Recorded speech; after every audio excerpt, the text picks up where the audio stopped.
Good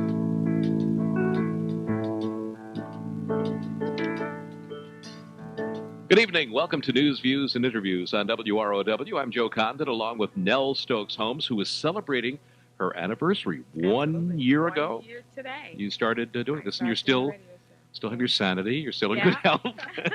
That's right. And I today is my 30th show. My goodness. Isn't that something? How quickly time flies. Well, it seems like I just started last week. Well, congratulations. You are a lot of fun to work with. Hey, did you have a nice Thanksgiving? How are you? Yeah, I had a great time. How about the leftovers? Wow. They're in the freezer for Christmas. That's one way. You see, the leftovers get to my stomach very quickly, as you can see. What's your favorite part of Thanksgiving? What's your favorite, the mashed potatoes? Or? Yeah, I like candied yams. That's my best part. Yeah, I don't really need to have the turkey or any of the other stuff. Just give me some candied yams and some stuffing, and I'm good to go. Elaine Houston from News Channel 13 is here. What is your favorite part of Thanksgiving meal? Oh, boy, usually I'm working, so the fact that I'm off and able to participate in Thanksgiving, that's always great. But I guess stuffing, I like stuffing, too. If it's some really good stuffing, I don't make anything. I mean, luckily, I always get invited to someone's house. Isn't that great to get invited? Yeah. So luckily, I didn't have to cook at all this Thanksgiving. But you like pumpkin pie? No, and I'm not a big fan of sweet potato pie either. That's people who have either or. I don't really like either of them. I like sweet potato pie. Yeah, it's really good. I love pumpkin. It's from my upbringing. Usually in the South, we eat sweet potato pie. Yeah. Here, you all eat pumpkin pie. Here, I eat sweet potato pie. Oh. Some of us have cherry pie a la mode, too. Oh, well, hey.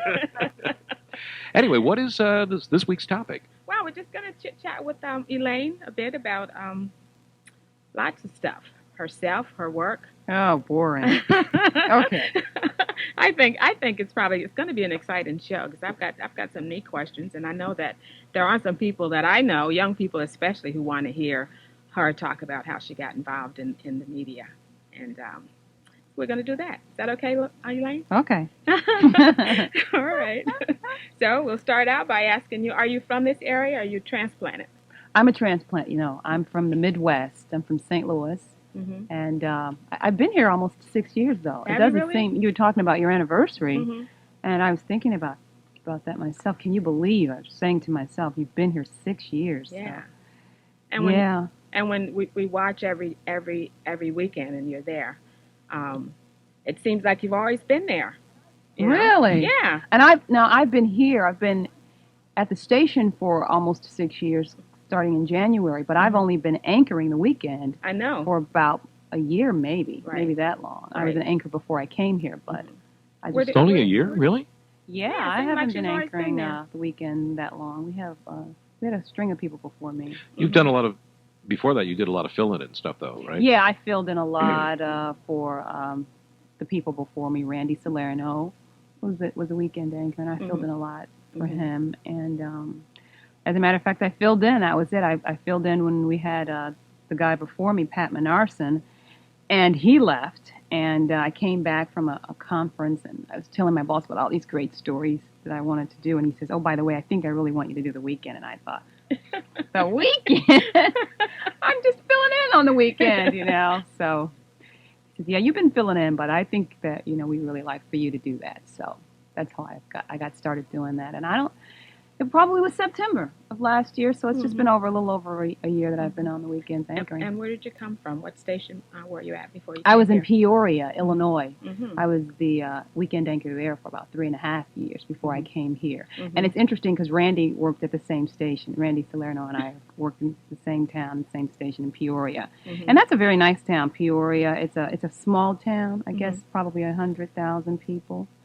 But it's very it's a good news town is what we call it, a good news town, kind of news that you get here, variety. And then before that, I was in Mississippi for a year, and I was the main anchor. I had a co-anchor there. So. Mm-hmm. Did you ever do radio before getting into television? Yeah, I did radio for probably a year and a half. I was in St. Louis. I was a reporter for radio, and I love radio because I think that's where you really learn it all in radio. So I started out in radio. as a radio reporter in St. Louis, and from there I went to Mississippi for TV. So Ed Daig has said to me many times that he thinks the best people on television are those that come out of radio into television as opposed to those who go directly to it. well, I think that when you are in a radio, you learn to write, and you learn to write, concise, and you have to be interesting because people don't get an opportunity to see you, so you've got to make those stories come across. You've got to make the stories interesting so that people will, say, what was that? What did they say? Listen. And so I think that that's a really good, place to start. It was for me. You also develop production values and a sense of timing. Yeah, and our stories were probably pretty much about the same, 20 seconds, 30 seconds, and you've got to be, exact about that because, oftentimes you've got a number of stories that you have to do, and you don't have a lot of time to do it. So it was a good training ground for me. It really What was. amazes me is that 30 seconds can seem like such a long time. Yeah, now see, that's interesting. Now you feel that way, but Yeah. I wonder before, because when I talk to people and they say, oh, you're interviewing us for, 20 minutes, how long am I going to be on? And I say 8 seconds, and they say 8 seconds. But then once you get in the business, you realize 30 seconds, that's a lot of time, Yeah, it's a But lot of people time. people who really aren't in the business, I don't think they grasp really, that element, what it really means. Yeah. What is it that attracted you to quote you, to whatever it is we do? Actually, it wasn't something that I aspired to when I was young, or I didn't think that this was something that I was interested in doing. But I remember when I talked to my parents, and I talk to my mother now, she says, "Oh yeah, you were always nosy," and and I think about that because I used to watch whatever was going on, fires, fights. I would be the first one, looking in to see what was going on. So I guess I had an interest, but it really wasn't until I was out of high school. I mean, I graduated early, waiting for the class to actually graduate as a group in May. I got out in January and had nothing to do. And I watched television, news, and I just thought, maybe I might want to do this. So it wasn't something, I never worked on the school newspaper. I wouldn't advise that to anyone who's really interested in being in the business, but that's just not the way I went about it. Kind of went about it the wrong way, but... well, a different way, not necessarily the wrong way, because it came out okay. Yeah, but I think now that this business is so competitive, and I think that you really should get started when you were in high school, even if you could possibly. I mean, some schools don't have newspapers, but if you've got a school newspaper and you're in a middle school or, elementary school, I'd say start writing then, because I think the competition is a lot different today. And, when you start, when I was going to college, and people would just say, you're writing, you have to be a good writer, that kind of thing. But in this business, you've got to look good. I mean, there are just so many elements that have to come together, and you have to come across very personable and at ease with what you're doing. And you would be surprised how people, they can talk to you, one-on-one, but if you put a mic in front of them, it scares them to death. And you can't come across that way, that you're scared, and people are trying to understand what you're saying, and you're sweating, and you're nervous. I always think about broadcast news. Did you ever see that movie where the guy was, he was good. He didn't have the anchor, face and maybe the anchor voice, but he was a very good writer. And the night they let him fill in, do you remember? And he was just sweating profusely, So there's so many things that go into to doing this and to being in this business. That's why I would not advise, that you wait until you get into college, or because so many people are doing it already. And with cable, I mean, there's so many other mediums that you can be on now, and radio. Look how radio has changed. I would say, would you think in the last, I'd say the last couple of years, I mean, talk radio has boomed. Everybody has something to say, even now on television. I mean, the story I did a week ago on babies, teenage pregnancy, I asked the viewers, what did they think? Give me a call. I mean, I just think things have changed so much that there's an opportunity now to do so many different things. So you should probably get started as early as possible. I mean, that would be my advice. Do you have any, is there a person that you aspire to be like? No. No. I really Role don't. models, that kind of thing. No, and I think probably that's because when I was growing up, I never saw any, certainly no African Americans on television in this business, so there was no one to, aspire to be like. Mm-hmm. And maybe that's why I just didn't, as I was saying, I didn't really get involved in this a lot sooner. Right. Because I just didn't see anybody that I really liked. And today I watch network news, and there aren't any women that are on the primetime shows. Mm-hmm. And so there's really not anybody that I look to, and especially now I don't. I mean, Mm-hmm. I kind of feel that you just got to work on your own self, and I don't aspire to be. I don't think about this business as glamorous as Mm-hmm. probably some other people looking at me or looking, at someone on network news that it's glamorous, because I mean, we all know it's hard. Yeah. Not a whole lot of glamour in it, but certainly a lot of opportunities to meet people you would never have an opportunity to meet if you were not in this business. And Right. that's something that is, I know, it's definitely true that I would not have had the opportunity to meet the President of the United States probably as an ordinary citizen Mm-hmm. if I were not in the news business. Yeah. So. Well, in the news business and in the talk business, we have commercials. Yes. And it's that time. You're listening to News, Views, and Interviews on WROW. I'm Joe Condon, along with Nell Stokes Holmes, and our guest this week is Elaine Houston of News Channel 13, the weekend anchor reporter for News Channel 13. Got a question for you. In radio, like if we come to work on a Saturday and we don't feel that great or really want to work, at least we can come in jeans and things like that, and you throw on the mic and you smile, then you turn it off. In television, you've got to come in well-dressed, plus you have to fake the smile and everything else like that. How do you do that? I mean, there's got to be some weekends that you come to work and, Yeah, there are. especially in the summer when everybody's at the pool or something. There are, but you know what? I say to myself, no matter how you feel, the people at home, they don't know that. That's right. And it's not, whatever you're going through, they're not. So just, get a grip and let's just do this. And I really try to come across, that I'm trying to tell you something here. I have some information for you. I'm trying to educate you, because there are some people that feel that we don't do that we're not supposed to educate as well as inform. And I guess I don't agree with that. So it's just a psyche, it's a mental thing that you say to yourself, because sometimes, and I know people ask you this, are you nervous before you go on?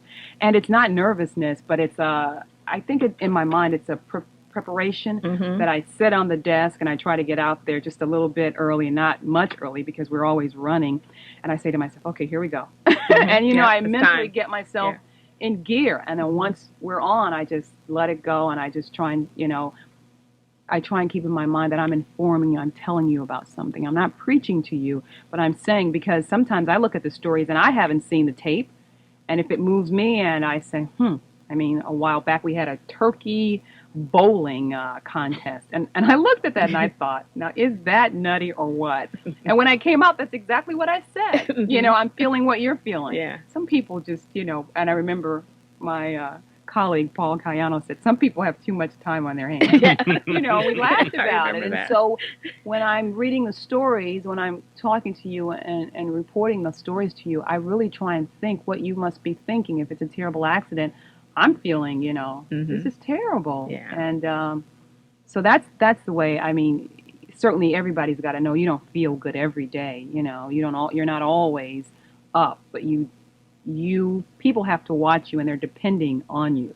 And I think that if you come out there and you sit on the set and they can, they're distracted because something's wrong with you, and you can't tell them the news, I think you're doing them a disservice. So I always try to keep that in mind, that this is what you've got to do. This is your job. And I'm amazed, because when I'm really sick, I mean, maybe I'm physically not feeling well, people will say, oh, I saw you this weekend and you looked great. I think, oh, God. Did you ever notice that when you think you did a great newscast, somebody will say, "What was wrong with you?" Yeah, the opposite, right? When you think, "Boy, that cooked," I was really there. Somebody will say, or they'll say something like, "Your hair looked terrible," or something that you think, "My gosh, I was really, working hard," and they just didn't get it. I just didn't deliver for them, but It must take a very it must take a lot of different kinds of skills to be able to present yourself in that manner every time you're on the air. You're like, not allow people to know that you're not feeling well or something's wrong with you, you have a personal problem or something. I know some days when I go into work, if my chronic pain is a little bit hard on me that day, usually my coworkers can look at me and say, "Oh, you're not feeling well." And I say, "Oh, no, I'm hanging in there." But in my face, it shows. But then when you're on TV, you have to present yourself as everything's fine. Yeah. And I think you do a great job at that. But that takes a special person, doesn't it? I think it really, you really have to know that this is really your job. And I think, like, I lost my voice a while back. And, I was out, for 4 days. I was out, I lost it on Monday, I guess, and I was out Tuesday through Friday, and they were saying, call in. They were really worried, is she going to be able to, make it? And when I came in, my voice wasn't very good, but I really tried to, like, through my facial expressions, and I just got to do this. And I think the public, they're smart. They're much smarter than sometimes we give them credit. And I think they could tell something was wrong with my voice. They could tell that, maybe I wasn't feeling, so well. But you've got to laugh if there's a joke. I mean, you really got to get into it. And I even said to them, I'm losing my voice at one point. I mean, I think you've just got to be honest with them, because I think that they're human. They know that people, people don't feel well. And so I think you have to, or they'll even, sometimes people will see me and say, I saw you on TV and I could tell your voice wasn't, they can, but you did a great job. Yeah. And so they appreciate the fact that, they may have sensed that you weren't feeling well, but you did it, you went on. Do you learn these kind of techniques when you're in college? No, in college, they don't prepare you for anything. That's right. I mean, they don't. Honestly, it's about... I knew that. I just didn't hear you say that. Can you write a sentence? Yeah, I mean, certainly not. I don't think college certainly didn't prepare me for, like I was saying, what does it take to go up to somebody and put a microphone in their face? That takes courage. I mean, I never learned that in school. And I went to a great school in Illinois. It had radio, television. I mean, it had all of that, radio, television, and newspaper. My degree was in newspaper, in journalism. So, I mean, we got some experience, but it was not the same as doing it for a living, actually getting paid for it.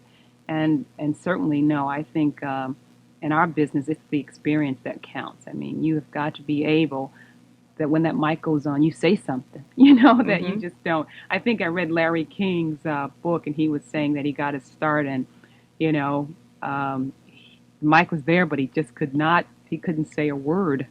And he said the boss came in and said, I gave you this job, now say something, and he just started. And that's how he is never frightened by his guests, because he sees them as people, as human. And I think that's what I keep in mind, that, look, these people are just like me. And when it comes to this, I know a little bit more about getting up here and, sitting in this seat, and I have command of that, and it's not in an arrogant kind of way. It's the kind of way that I'm confident that I can do this. And you certainly need confidence in this business. Yeah.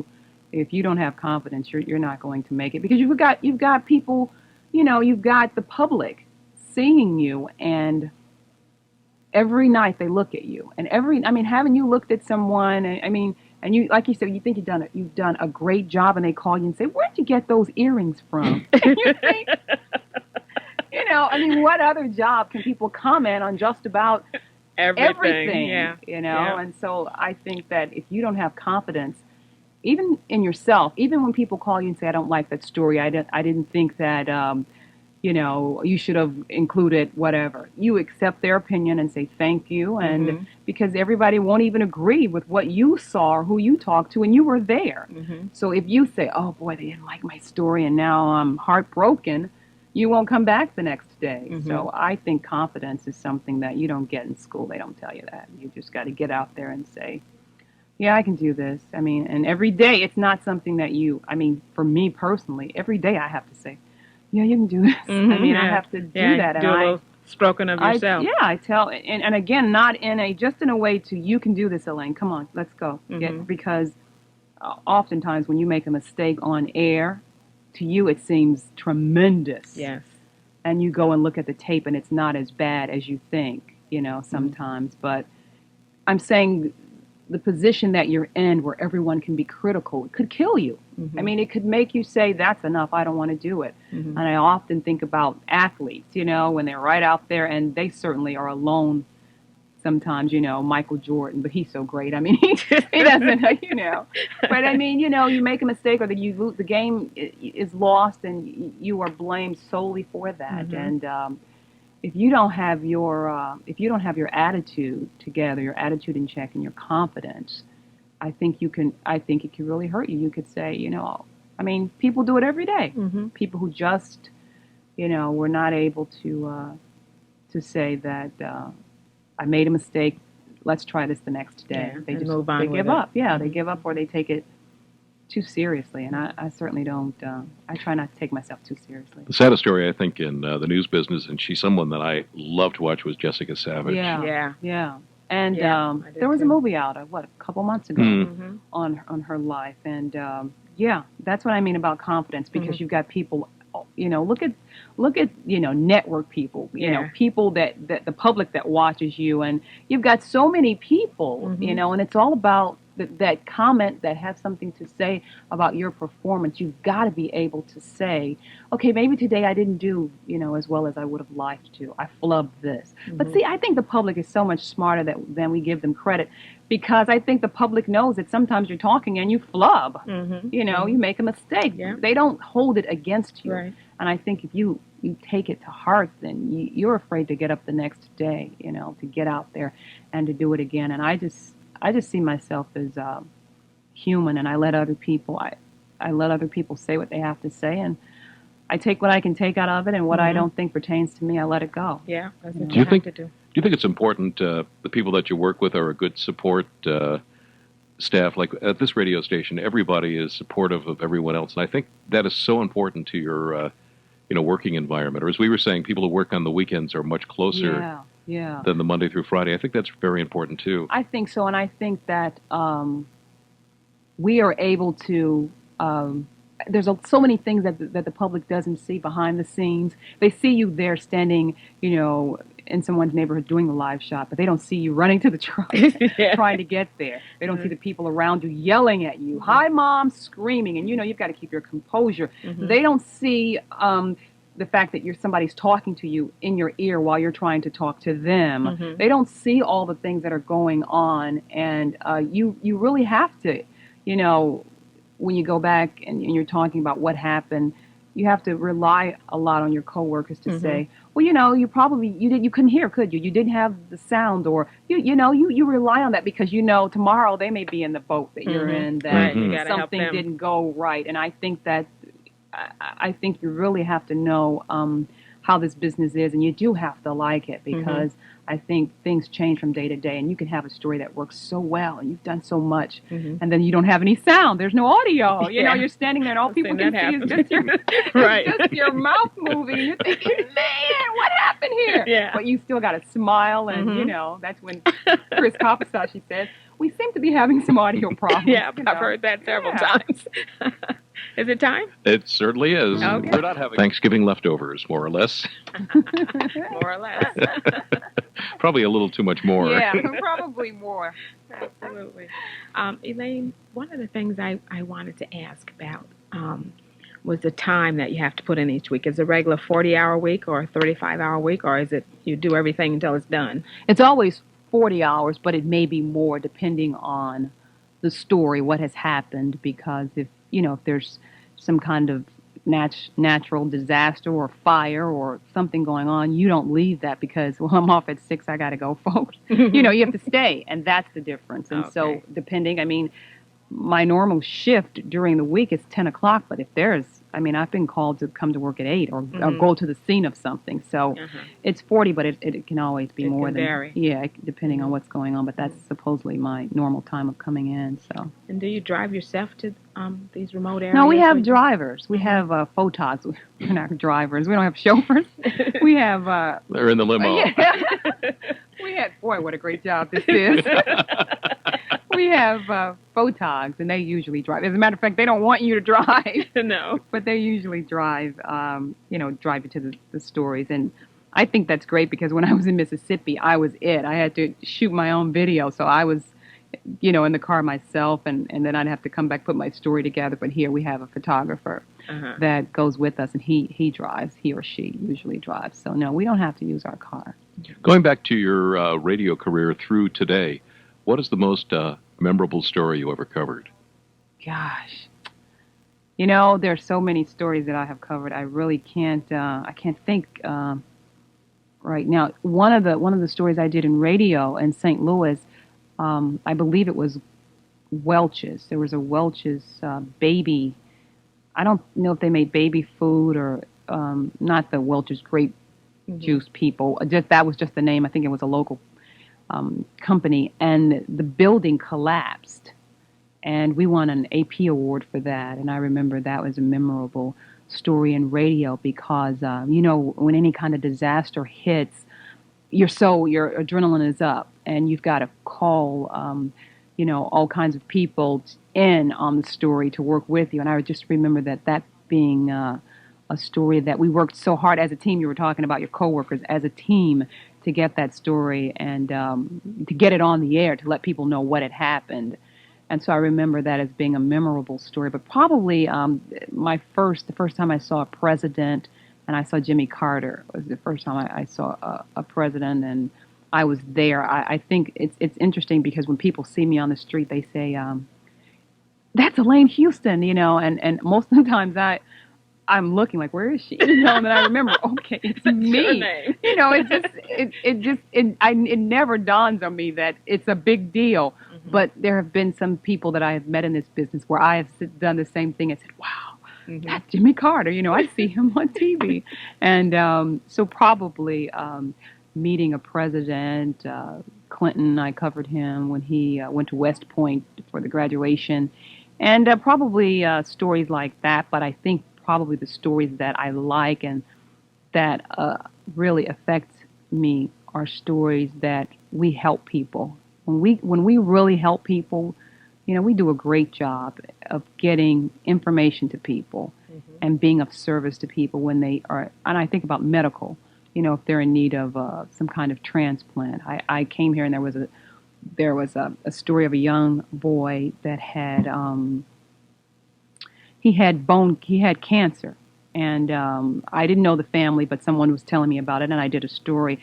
And because of that kid, I went and got on the National Bone Marrow, registry, and I will never ever forget that because one day I might be able to help somebody, help save their life. And this was Herbert McLaughlin Jr. He passed away before he could get his bone marrow, but I mean, he made a mark on my life, and I will always remember that. And it's those kinds of stories where you meet people, and it changes you as well as them. And I think that's the good thing we do sometimes, is that it really affects you because you think about, this could be me, this could be my life. Who would help me if I needed this? Right. And when we can do stories like that where we really help people, and the community came together in that story, yeah, they did. I remember and that. I mean, it crossed all ethnic lines, and people came together because of this one teenager, and that's why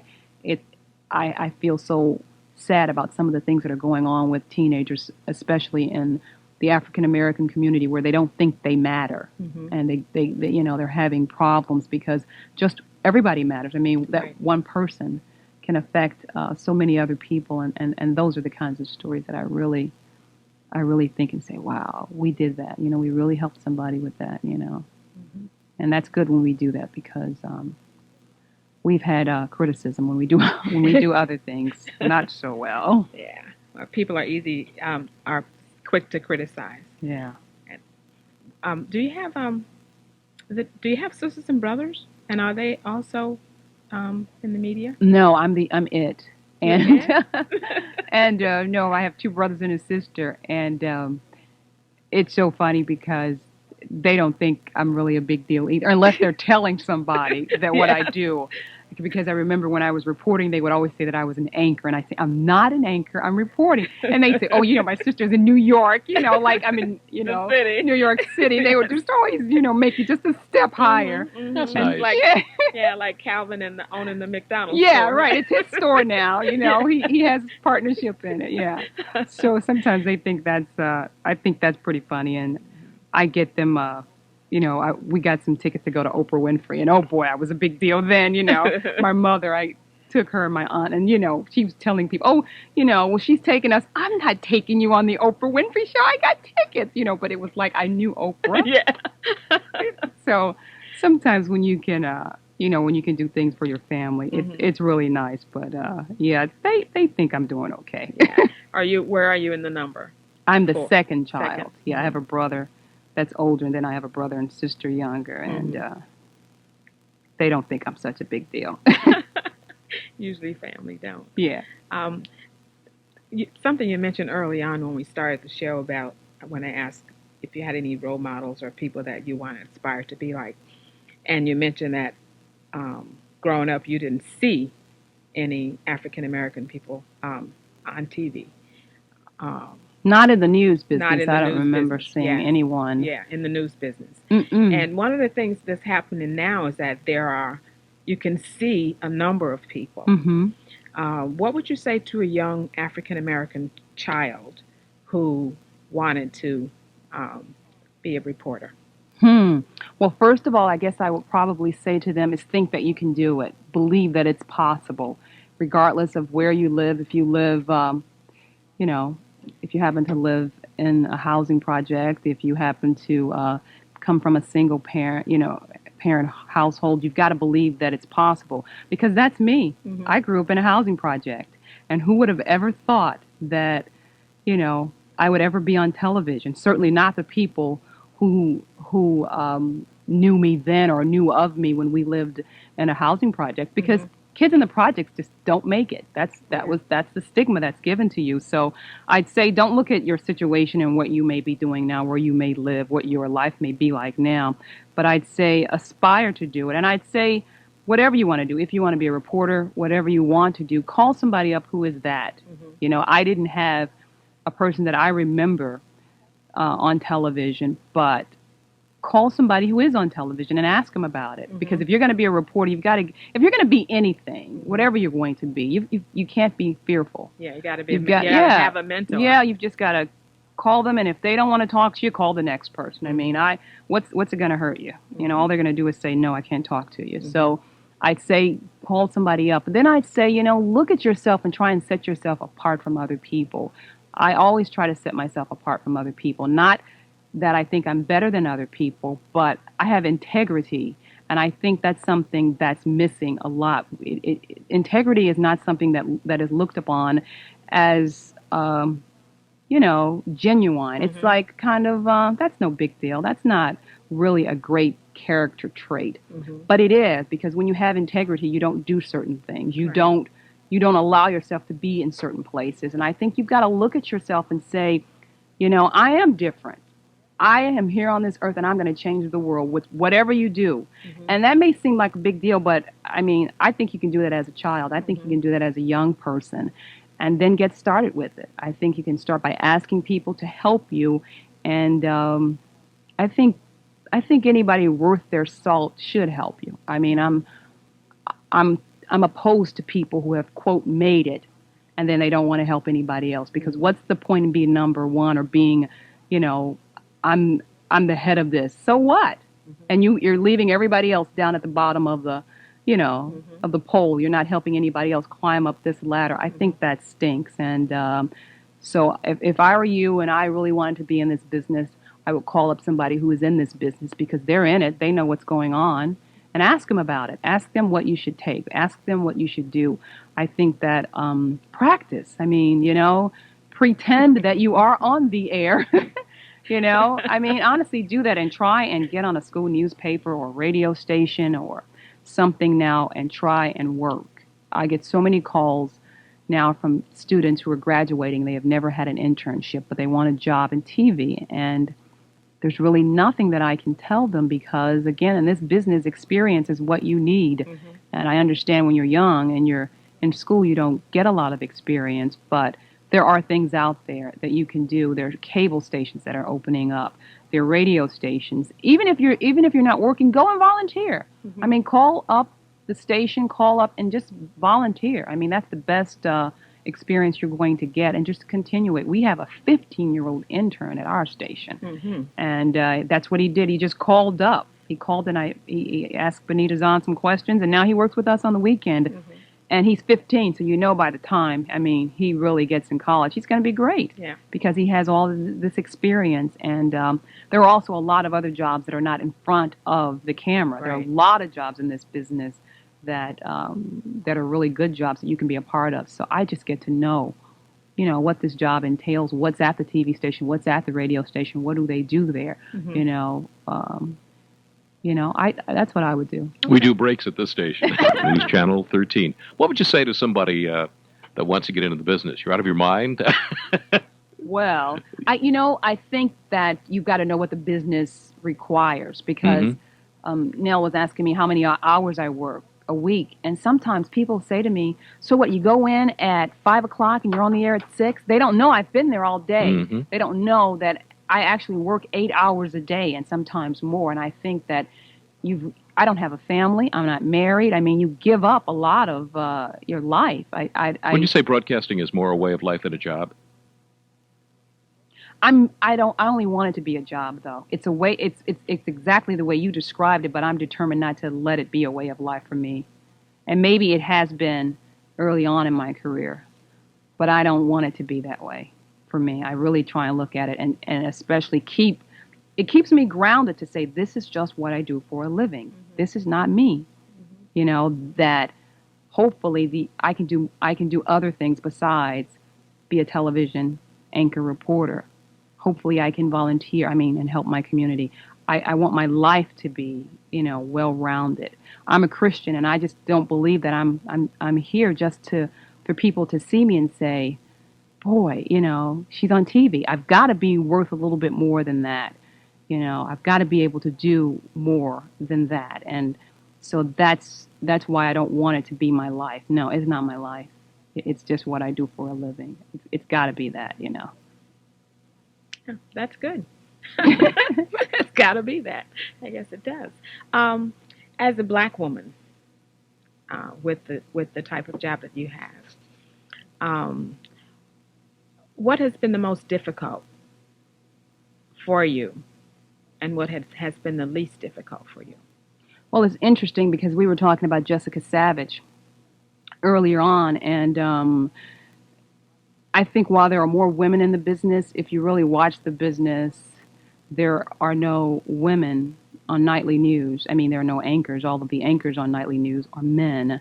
I think that if you look at some of the assignments that are given, still there is, some discrepancies there. And I think that certainly as far as being an African-American woman, it's harder for me. But, you're probably not going to believe this. I try not to think about that. I try not to think about it in terms of letting it limit me. Mm-hmm. I think that it's there and it's obvious, and I try and find ways of getting my point across or doing my job. I think that when you say, okay, it's me and it's a guy, and we're up for this assignment, mm-hmm. that I want them to be able to say, boy, the last assignment she did was so good, that they don't look at me and say, she's black, and so therefore I don't think that she can cover politics, which is, mm-hmm. Ridiculous. Right. But I try to let my work speak for me, and I try not to really buy into race, because it's there, it's obvious, and it doesn't take a whole lot to realize. I'm the only woman, African-American woman, on TV in this town. Right. So I think that should speak for itself. Yeah. I don't even have to say anything about that. Mm-hmm. But I don't sit and bemoan it and say, oh, woe is me. Mm-hmm. I'm the only African-American woman on television. That's not something I concern myself with. I want people to be able to say, boy, she did a good job. I saw her. She's credible. That's what I'm more interested in. So, yeah, it's a problem. I think, but it doesn't have to be in this business that you can look and see where minorities are not, in a bigger proportion to the community. It's in other jobs. It's everywhere, but it's not something that I think it's going to take African Americans to help African Americans. Mm-hmm. I mean, if I don't tell another kid who's watching me that you can do this, they won't even try. Right. You know, if I don't say to a kid, I grew up in the projects, they will never ever think that I had a life that wasn't so great. Mm-hmm. You know, if I don't, or easy. yeah, and if I don't tell them that, if I don't let them know that I've had it hard too, and if I don't tell them that, even though I've had it hard, I don't sit around and talk about this to where I make it a problem, because racism is not my problem. Right. I mean, it's just not my problem. It's there, but it's not my problem. Correct. Mm-hmm. Yep, I agree. 100%. It is not your problem. The Million Man March. Mm-hmm. I didn't go. Well, you know, it was for men too. So, but some women were there. I saw some women there. Your thoughts about that before and after? Oh, well, certainly before, being in the business, some of the things, the hype and some of the things that were coming out about it, I knew that was not gonna. I didn't think that people were gonna go there and tear up the town. Mm-hmm. That never crossed my mind that they were going to do that. And I also understood what people were saying about this march, even though Louis Farrakhan was the organizer or got it going or was the initiator, that it wasn't about him. Right. I understood that didn't bother me, and it didn't bother me that women weren't invited, like, here's a letter, why don't you come? Mm-hmm. Because that doesn't bother me. I think men can have their coming together, and women can have their coming together. So those things didn't bother me. I was impressed to see so many men come together and just show their emotion. I saw a lot of emotion there, and I found that interesting. I was surprised to see that. What does it mean to me? What does it mean? I think it means that people want something. People need something. Men, black men, feel that they need to come together, that they have been left out, that they've been invisible. You know, they have felt that perhaps they were invisible, and this was an opportunity to show people that we do care about our communities. We do care about our families.